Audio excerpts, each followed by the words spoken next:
कापशी आरोग्य केंद्रातील आशा गट प्रवर्तक सरिता पाटील यांनी आरोग्याची गुढी उभा करून सामाजिक बांधिलकी जपली आहे।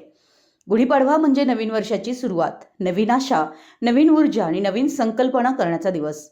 आजची ही गुढी उभारली ती फक्त परंपरेला नाही तर आरोग्याचा संदेश देणारी आरोग्याची गुढी।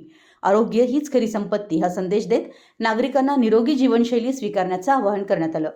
यावेळी कागल तालुका आरोग्य अधिकारी देसाई सर, वैद्यकीय अधिकारी, तालुका समूह संघटक यांनी मार्गदर्शन केलं।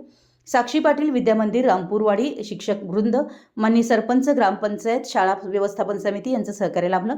यावेळी समुदाय आरोग्य अधिकारी डॉक्टर मोनिका मॅडम, आशा गट प्रवर्तक, आरोग्य सेवक, आरोग्य सेविका, आशा स्वयंसेविका, अंगणवाडी सेविका, मदतनीस, प्रतिष्ठित नागरिक, पालक, विद्यार्थी मोठ्या संख्येने उपस्थित होते।